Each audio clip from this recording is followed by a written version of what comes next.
하나님 말씀 디모데전서입니다. 디모데전서 4장 15절과 16절 두 절을만 보도록 하겠습니다. 신약성경 디모데전서 4장 15절과 16절입니다. 제가 가진 성경 신약성경 340쪽에 있습니다. 디모데전서 4장 15절 16절 하나님 말씀 들으실 때 자리에서 일어나 주시기 바랍니다. 하나님 말씀이 이러합니다.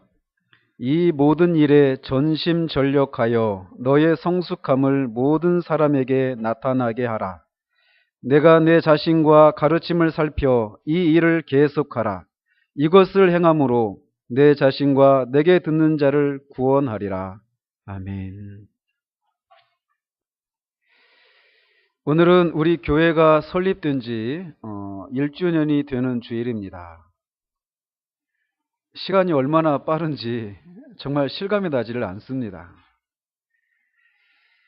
그래서 그냥 해오던 설교를 계속해서 할까도 이렇게 생각했지만 1주년을 맞으면서 지나온 1년을 돌아보고 반성할 것을 반성하고 또 우리의 나아갈 방향에 대해서 새롭게 다짐을 할 필요가 있어 보여서 오늘은 해오던 설교를 잠시 멈추고 이 본문을 살펴보도록 하겠습니다. 1주년을 앞두고 저는 저를 돌아보는 그런 기회들을 나름 가지게 되었습니다. 그러면서 1년을 돌아보고 저에 대해서 제가 평가를 내린다라면 참 형편없구나 라는 생각을 하게 되었습니다. 개척이 처음입니다. 다른 데 개척해 본 적이 없습니다. 개척이 처음인지라 지난 1년을 돌아보면 어떻게 해야 할지 모르고 우왕좌왕하면서 여러 시행착오들을 많이 겪었던 그런 시간들이었다고 생각을 합니다.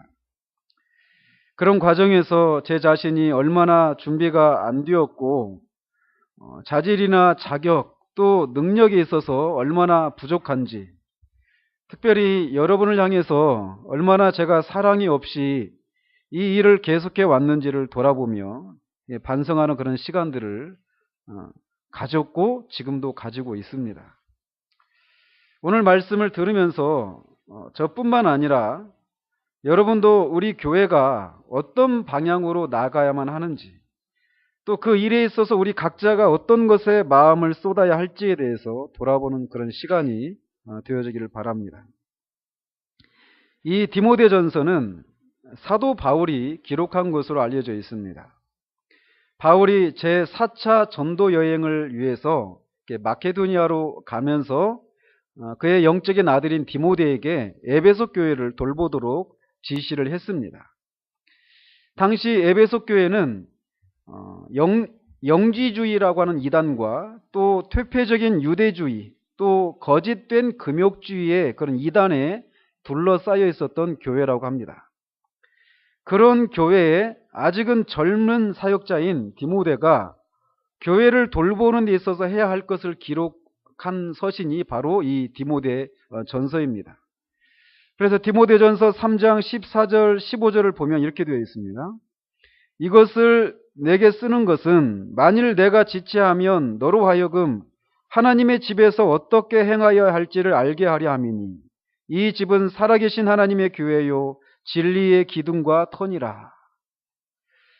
즉 이 편지가 기록된 목적은 살아계신 하나님의 집인 교회에서 목회자가 할 일이 무엇인가, 또 어떻게 하나님의 양떼들을 인도하고 돌볼 것인가, 어떤 것들을 가르쳐야만 하는가, 또 교회의 직분자들은 어떤 사람을 세워야 하는가 등에 대해서 가르쳐준 소위 목회 서신입니다.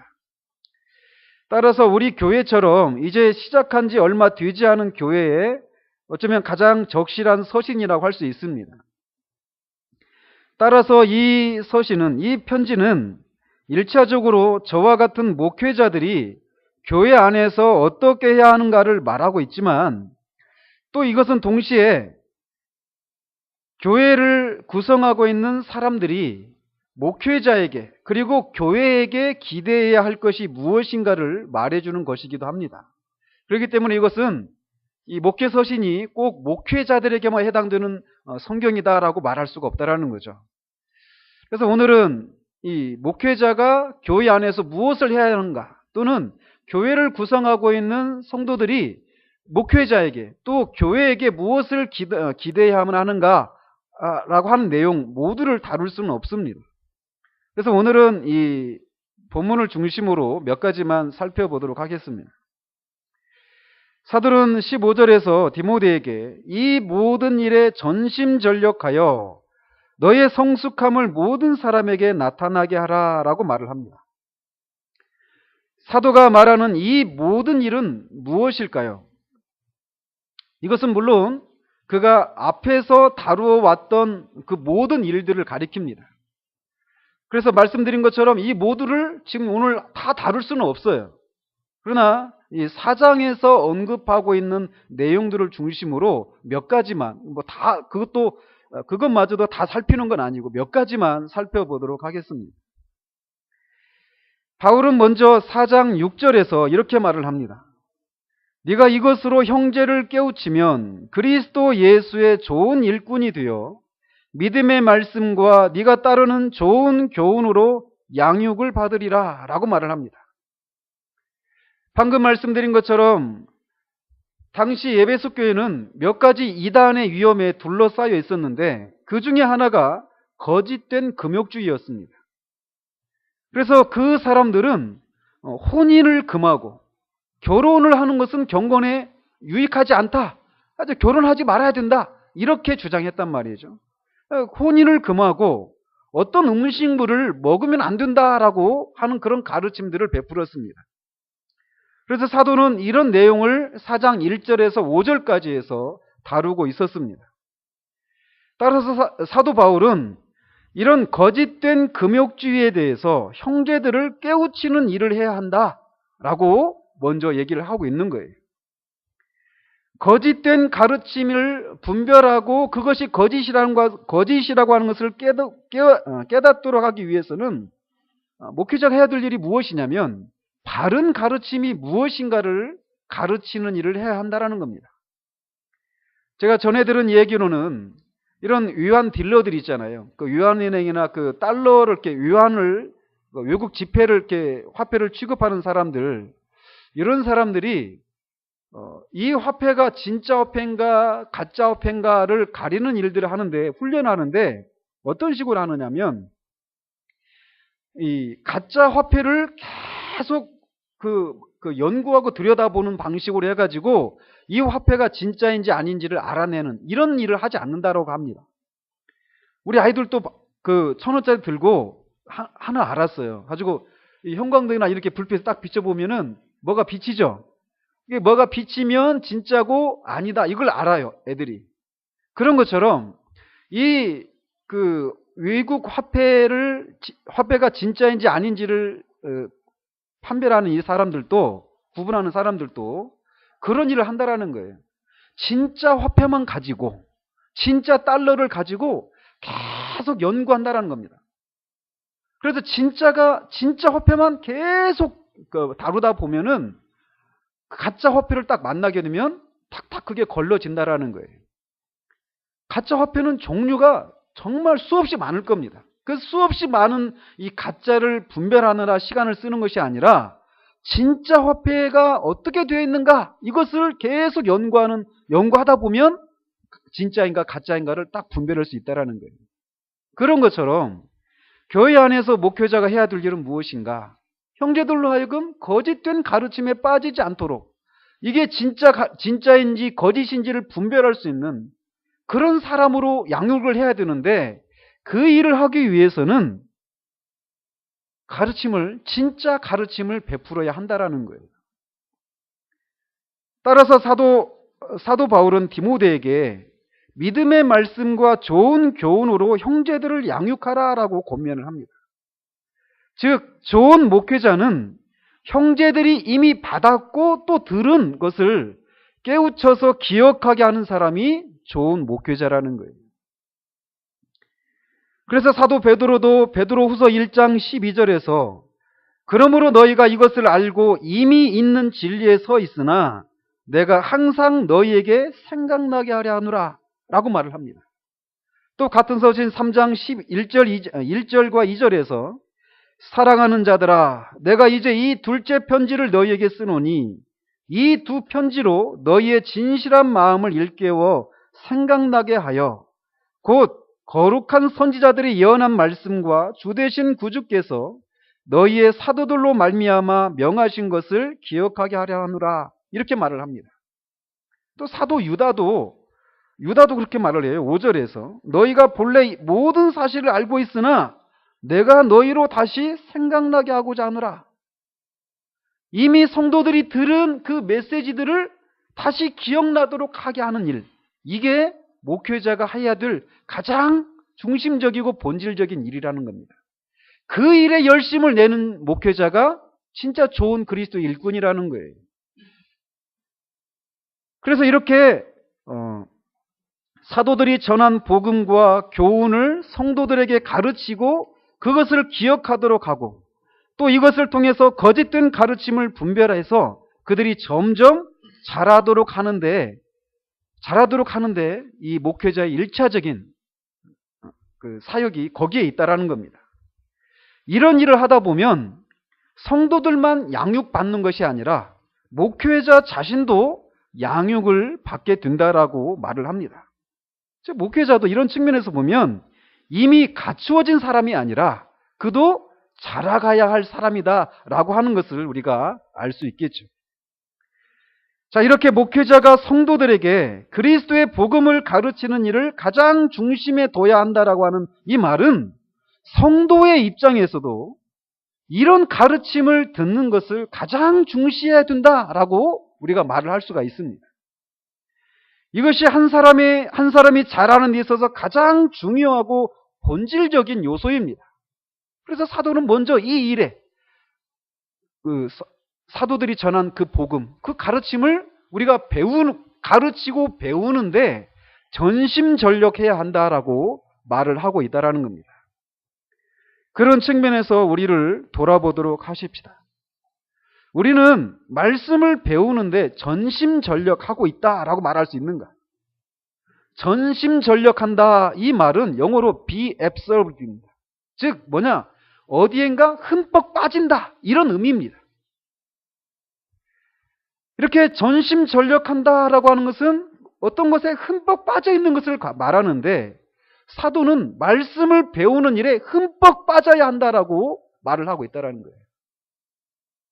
그러니까 그냥 한번 일주일에 와서 예배 드리고 말씀을 듣고 그냥 예배 끝나고 나면은 다 잊어버리는 것이 아니라 들은 말씀을 일주일 동안 계속 곱씹고 또 집에 돌아가서 그것들을 더 깊이 이해할 수 있는 그런 어떤 책이나 또 다른 어떤 그런 가르침들을, 그런 말씀을 배우는 일에 우리가 흠뻑 빠져 있다라고 말할 정도로 전심전력해야 된다라고 사도가 얘기하고 있다라는 겁니다.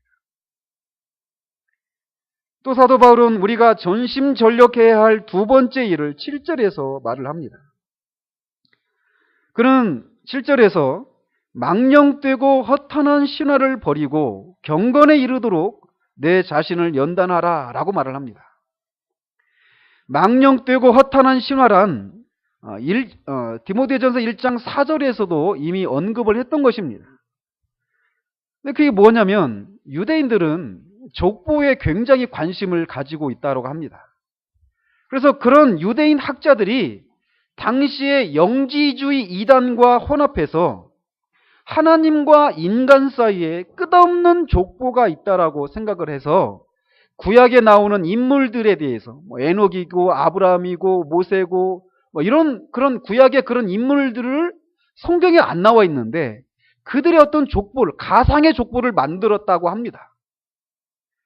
그래서 그 족보를 만들고 또 자기는 그런 조상의 후손이다라고 하면서 그런 일에 열심을 내는 과정에서 끝없이 많은 변론과 분쟁과 분열이 일어났다고 합니다.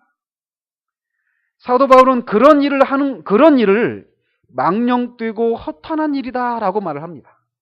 아무짝에도 쓸데없는 일이라는 것이죠. 즉 목회자가 해야 될 일은 무엇이냐? 이 성도들을 자라가도록 하는 사도들이 전해준 그 가르침들, 그 복음을 전하는 일에 열심을 내야지. 그 이후에 다른 것들을 가지고 시간을 쓰고 거기에 에너지를 소비하는 일들은 허탄하고 망령된 일이라는 거예요. 뭐 심리학이랄지, 뭐 상담이랄지, 어떤 뭐 인류 문화학이랄지, 뭐 이런 다른 잡담, 철학 이런 것들에 시간을 쓰고 에너지를 쓰는 것은 목회자로서 허탄하고 망령된 일에 불과하다라는 겁니다. 이런 일에 전심전력하지 말고 경건에 이르도록 자신을 연단하라고 권면을 합니다. 경건이란 순결한 양심으로 하나님을 예배할 수 있는 마음을 가리킨다라고 칼빈이 말을 합니다. 즉 하나님을 향해서 아무런 가책이 없이 예배할 수 있는 마음의 상태를 가리키는 거예요. 그러니까 그런 마음의 상태를 유지하려면 어떻게 해야 되느냐? 소극적으로는 죄를 죽이는 일들을 해야 됩니다. 적극적으로는 은혜를 살리는 일들을 해야 되는 거예요. 다른 말로 말하면 거룩한 삶을 살아가는 겁니다. 그런 것에 자신을 연단하라는 거예요. 연단하라라고 하는 말은 이 당시에 이 체육관에서 그 올림푸스 체전 있잖아요. 그런 것에서 나온 그런 단어입니다. 그래서 이 연단하라고 하는 말은 그런 그 올림피아 제전에서 참여하는 운동 선수들이 그 경기에서 승리하기 위해서 자신을 절제하고 수년 동안 온통 훈련에만 집중하는 것을 이렇게 집중하는 데서 따온 단어입니다. 그러니까 우리도 어떻습니까? 4년마다 올림픽이 열리잖아요. 근데 그 올림픽 열릴 때 갑자기 그 선수, 국가대표 선수를 선발해가지고 거기에 올림픽에 나가도록 합니까? 아니죠.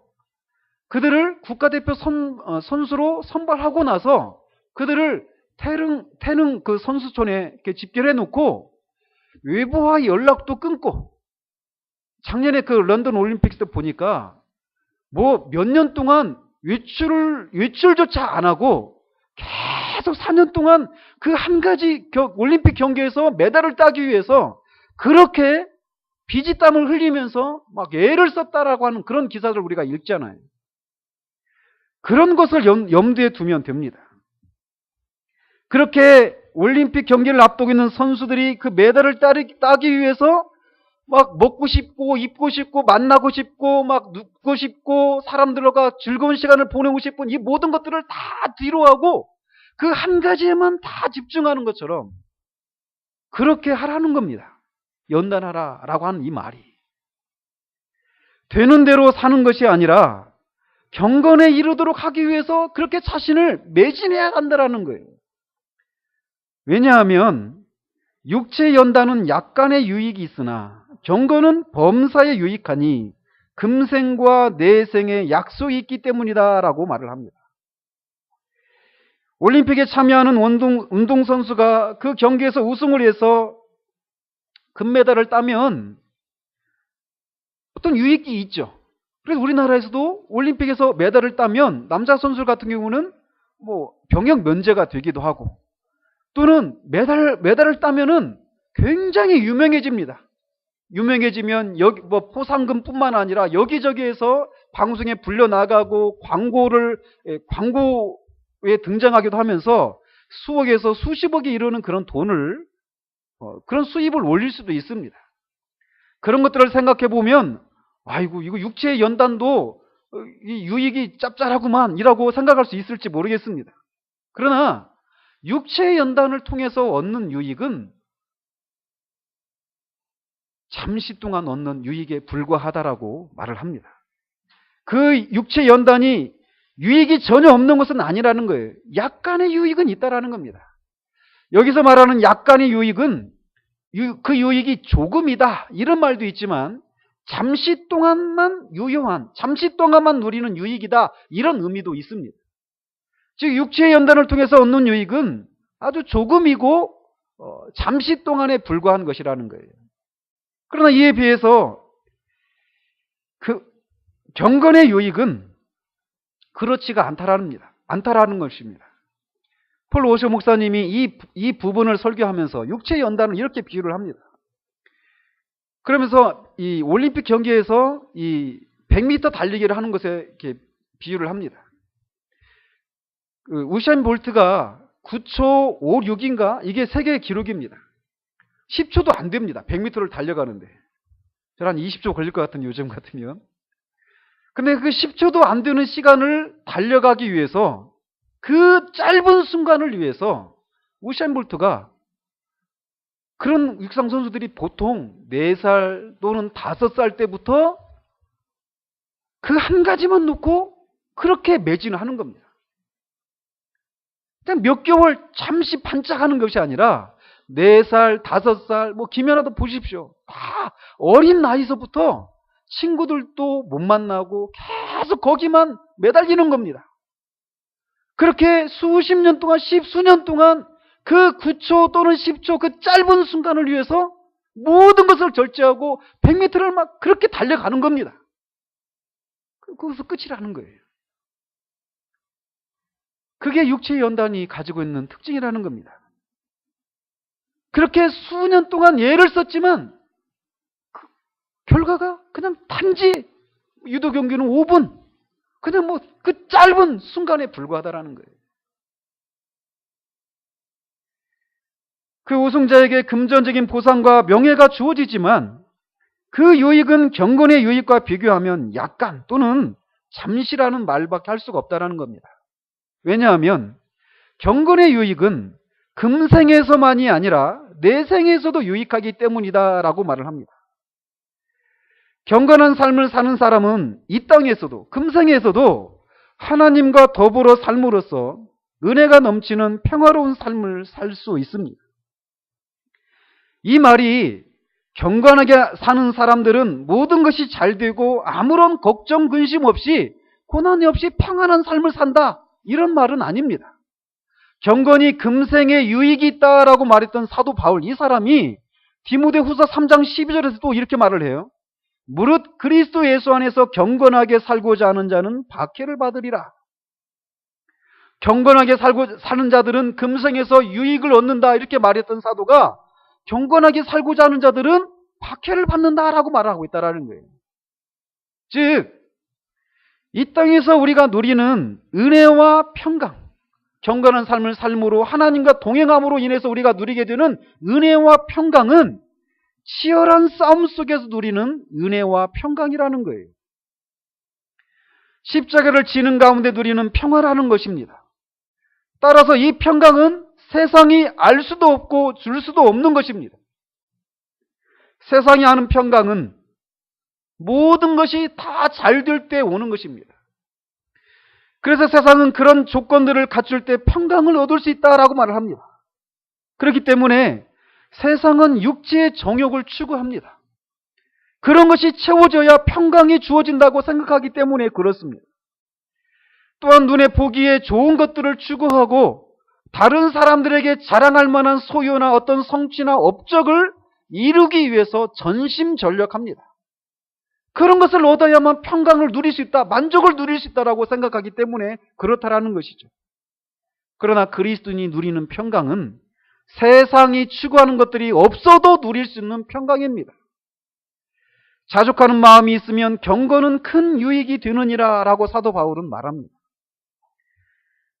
그렇기 때문에 가난해도 하나님이 함께 계시면 그것으로 자족하는, 만족을 누리는, 평강을 누리는 그런 삶이 그리스도인은 가능하다라는 거예요. 건강하지 않아도 그럴 수 있다는 것입니다. 이 땅에서 어떤 업적을, 어떤 소유를, 많은 소유를 우리가 취하지 못했어도 금생에서 이런 평강을 하나님과 함께함으로 그래서 자족하는 그런 가운데서 은혜와 평강을 누리는 유익이 경건한 삶을 사는 데에서 우리가 얻을 수 있다는 것입니다. 뿐만 아니라 경건은 다음 생에서도 유익이 있다라고 말을 합니다. 우리가 어떻게 다음 생에서 누리는 다음 생에서도 유익이 있다라고 하는 이것을 무엇으로 다 묘사할 수 있겠습니까? 우리가 다음 생에서 누리는 것이 무엇입니까? 그것은 하나님과 영원히 거하며 누리는 영원한 생명입니다. 영원한 생명이란 단지 오래 사는 것만을 말하지 않습니다. 하나님이 누리시는 창조되지 않은 생명을 누리는 것입니다. 영원하신 하나님의 참다운 가치와 아름다움과 그분의 탁월하신 영광을 알아보고 그것을 좋아하고 누리는 데서 오는 최고의 복을 누리며 살게 된다라는 거예요. 하나님이 우리의 기업이 되십니다. 하나님보다 큰 것이 없습니다. 하나님과 비교할 수 있는 것이 없습니다. 하나님은 모든 것의 모든 것이 되십니다. 그분은 모든 만물을 충만케 하시는 분이시고 모든 생명과 좋은 것들과 모든 복의 근원이십니다. 그런 분을 우리의 기업으로 삼으면서 영원히 그 하나님과 교제를 나누면서 살게 되는 것이 경건이 우리에게 주는 유익이라는 것이에요. 또한 육체 연단으로 누리는 유익이 잠시 동안인 것에 반해서 경건으로 인해서 누리는 유익은 영원하다라는 것입니다. 끝이 없습니다. 한 100만 년? 아니라는 거예요. 끝이 없습니다. 영원토록 그 하나님과의 교제를 누리는 데서 누리는 그 충만함을 계속해서 누리게 된다라는 것입니다. 그러므로 좋은 목회자는 이렇게 경건의 자신을 연단하는 자다라고 사도 바울이 말을 합니다. 그러나 말씀드린 것처럼 어찌 이것이 목회자에게만 해당되는 것이라고 할 수 있겠습니까? 성도들이 이런 데에 자신을 드리도록 권면해야 할 사람이 목회자라면 성도도 경건의 자신을 들여서 자신을 연단하는 일에 자신을 내어드리는 그런 일을 해야 될 의무가 있다라는 것이죠. 여러분은 하나님께 쓰임을 받기를 원하십니까? 정말 하나님께 쓰임을 받기 원하십니까? 어둠의 권세 아래 매어있는 자들을 하나님의 아들의 나라로 옮기는 일에 쓰임 받기를 원하십니까? 여러분이 머무른 모든 삶의 자리에서 하나님 나라의 깃발을 꽂고 하나님의 다스리심을 드러내는 삶을 살고 싶으십니까? 여러분의 가정과 직장과 여러분이 만나는 모든 사람들과의 관계 속에서 여러분이 전능하시고 살아계신 하나님의 통치와 다스림을 받는 하나님의 백성이다, 하나님 나라에 속한 사람이다라고 하는 그런 특징을, 그런 증거들을 드러내면서 살고 싶으시냐라는 것이에요. 정말 그것이 여러분의 소망이라면 여러분을 경건에 이르도록 연단하셔야만 합니다. 하나님께 크게 쓰임받았던 모든 하나님의 사람들은 이런 일에 특출한 사람들이었습니다. 단지 마음의 소원함만을 가지고 있는 사람들이 아니라 자신을 쳐서 경건에 이르도록 훈련하고 거룩함을 힘썼던 사람들을 하나님이 쓰셨다라는 거예요. 사도 바울은 뒤에서 디모데에게 그리스도의 군사된 자다라고 부릅니다. 주님은 우리를 십자가의 군병으로 부르셨습니다. 그렇기 때문에 구원받은 모든 사람들은 군인이 되어야 합니다. 군대에 가면 육체적으로 강한 훈련을 합니다. 죄송합니다. 저는 방위를 받았습니다. 그래서 이런 훈련을 실제로 많이 하지는 않았습니다. 일반적으로 군대에 가면 이런 훈련을 하죠. 그래서 사격 훈련도 하고 도식 훈련도 하고 여러 가지 육지의 훈련을 합니다. 수리탄을 투척하고 포탄을 쏘고 탱크나 전투기를 조종하는 훈련을 합니다. 좋은 군인이 되려면 강한 훈련을 통해서 좋은 군인이 길러지는 것입니다. 우리가 직면한 싸움은 영적인 싸움입니다. 악한 자와의 영적인 싸움이라는 것이에요. 얼마 전에 호빗이라고 하는 그런 영화를 본 적이 있는데 거기서 보면은 그 드워프들이 아주 무시무시한 그런 오크와 고블린과 트롤과 전투를 합니다. 불과 13명밖에 안 되는 그 난장이들이 그들보다 훨씬 큰 그런 오크나 고블린과 트롤 이런 괴물들과 싸우는 거예요. 그게 바로 영적인 어떤 그 악한 세력들을 상징하는 그 인물들이거든요. 수천이나 되는 그런 오크와 고블린들, 그런 존재들과 13명밖에 안 되는 이 작은 아주 연약한 사람들이 싸우는 겁니다. 용기를 내서 도망치는 것이 아니라 용기를 내서 싸우는 거예요. 하나님은, 우리 주님은 우리를 그런 자들로 불렀습니다. 그래서 이 땅에서 우리가 하나님의 나라의 확장과 영혼 구원을 위해서 쓰임받기를 원한다라면 우리는 이런 영적인 싸움에 능한 하나님의 군사로 길러지고 자라가야 한다라는 거예요. 근데 그 과정에서 어떤 것이 필요하냐? 말씀을 통해서 그런 것들을 배워야 합니다. 이 영적인 싸움을 싸울 수 있는 무기는 엘프가 만들어준 칼이 아니라 성령의 검, 곧 하나님의 말씀입니다. 하나님의 말씀으로 영적인 싸움을 싸워가는 것이에요.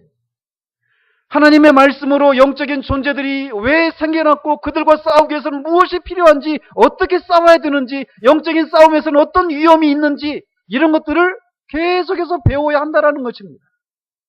그냥 적개심만 가지고 그냥 총 들고 나가서 막 어떻게 막 하는 것이 아니라 실제 전쟁하기 위해서는 그 군인을 계속해서 끊임없이 반복되는 훈련을 계속 하도록 하는 것처럼 우리는 교회 안에서 말씀을 통해서 하나님의 군사로 우리가 자라가도록 하기 위해서 계속해서 배워야 한다는 것입니다. 사도 바울은 10절에서 이를 위하여 우리가 수고하고 힘쓰는 이유를 말을 합니다. 그것은 우리 소망을 살아계신 하나님께 두기 때문이다라고 말을 합니다. 여기서 수고하고 힘쓴다라고 하는 것을 한번 생각해 보시기 바랍니다. 여러분들도 아마 지난 올림픽 때 유도 경기를 보셨을 것입니다.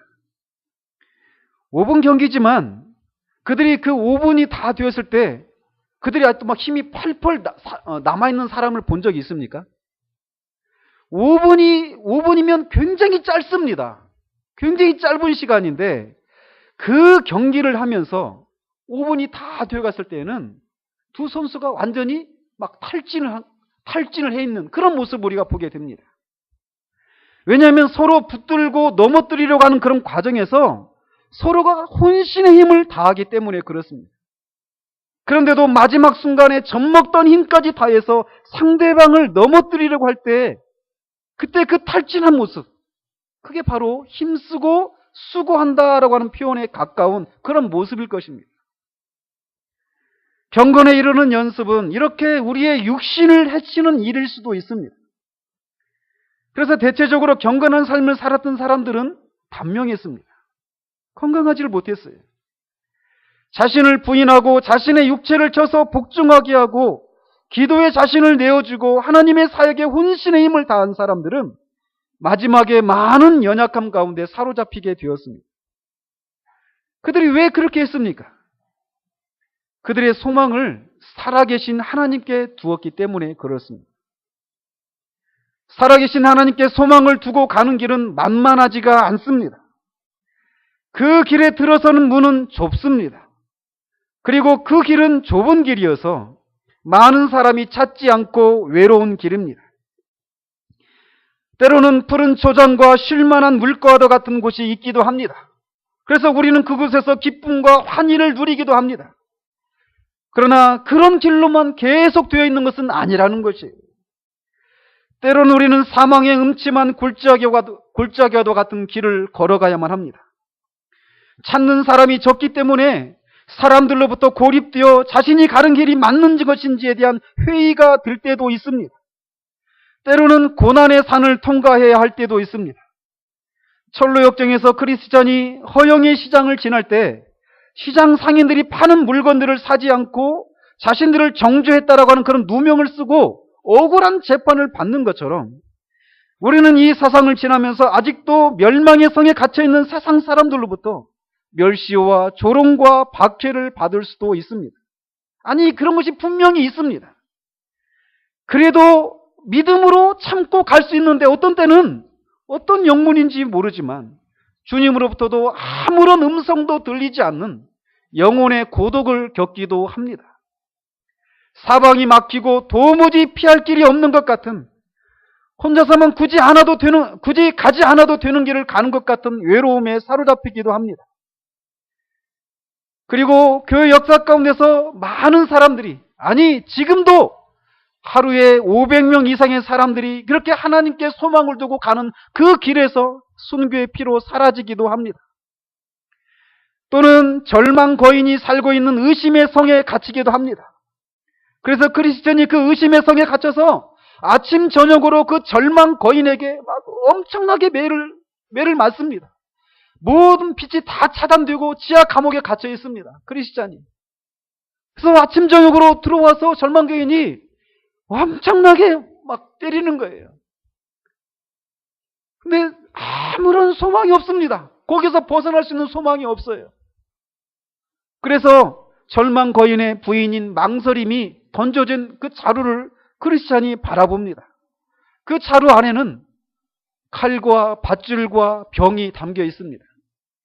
망설임, 절망 거인의 부인 망설임이 그 자루를 던져진 이유는 그렇습니다. 하나님께 소망을 두고 걸어가는 그 크리스찬에게 그 자루에 있는 것, 그 세 가지 중에 한 가지를 택해서 죽으라는 것이에요. 밧줄에 매어 목을 매어 죽든지, 칼로 숨통을 끊어 죽든지, 아니면 병 속에 들어있는 독을 마시고 죽든지.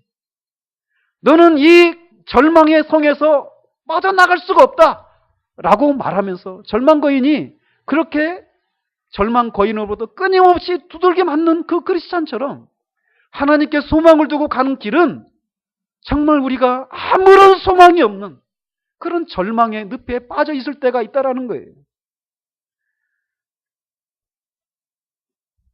하나님을 소망하는 길에서 우리가 겪어야 할 일들은 이와 같은 것들입니다. 그런데도 왜 이를 가는가? 왜 이 길을 가는가?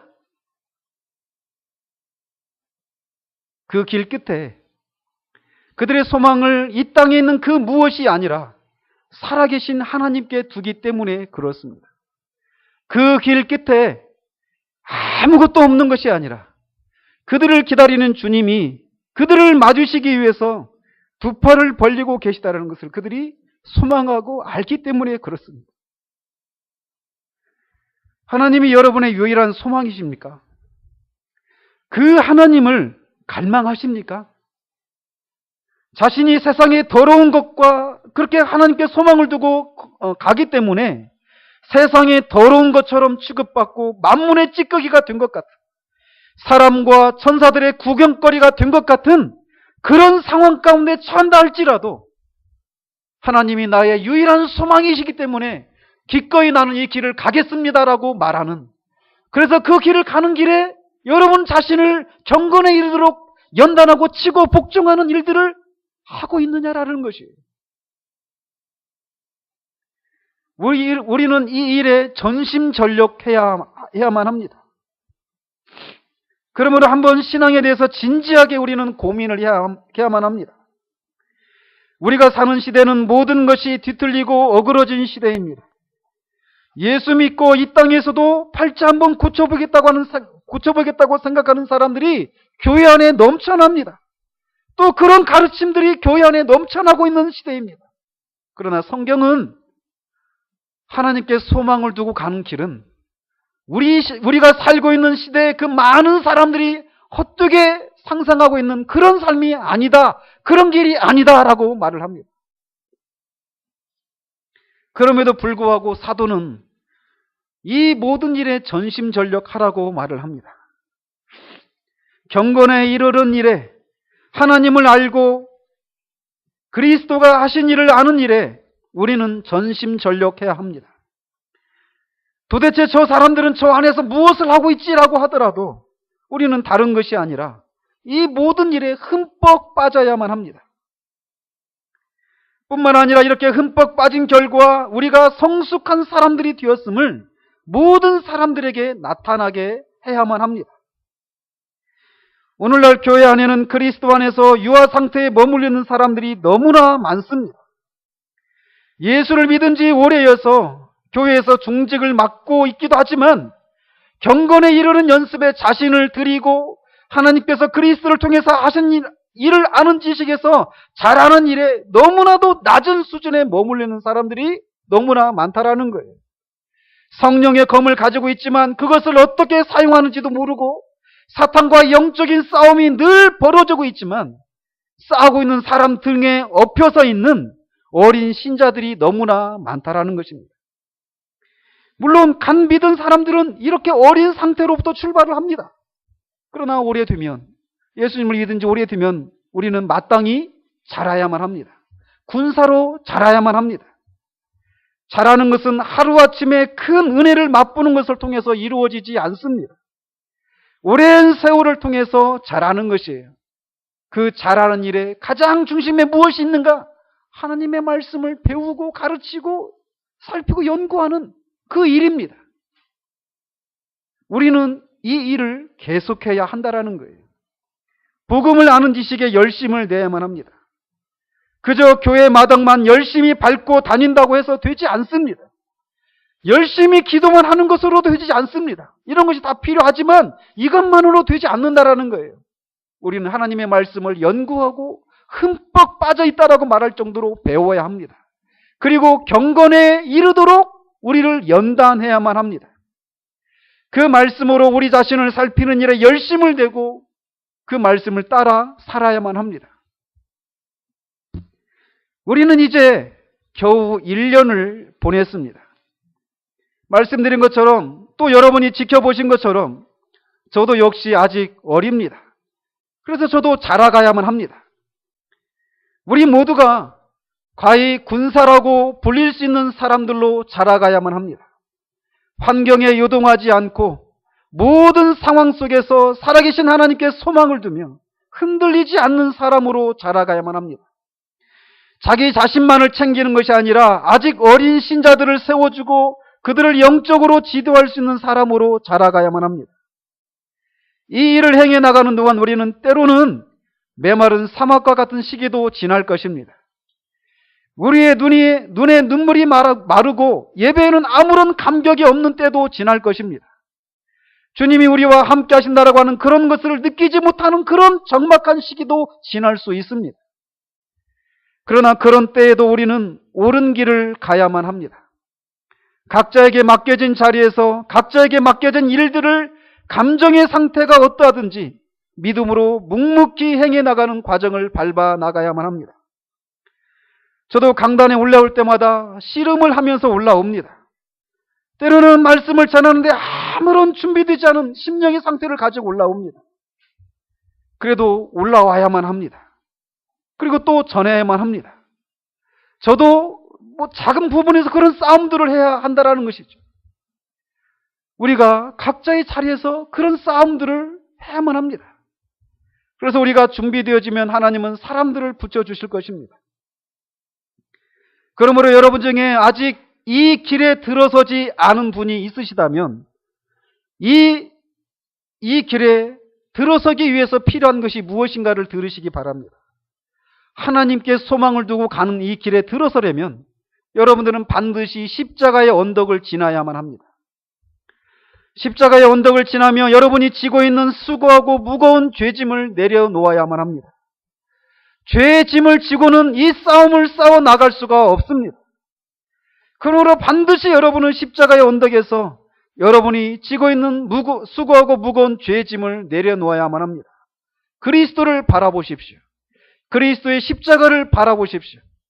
여러분이 믿음의 눈으로 그 그리스도의 십자가를 바라보시면 여러분의 등을 짓누르고 있는 등이 휠 것 같은 수고하고 무거운 죄짐이 여러분에게서 스르르 풀려나가는 것을 경험하게 되실 것입니다.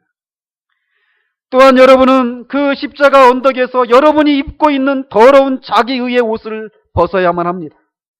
더러운 자기의의 옷을 벗고 그리스도의 의의 옷으로 갈아입어야만 합니다. 뿐만이 아닙니다.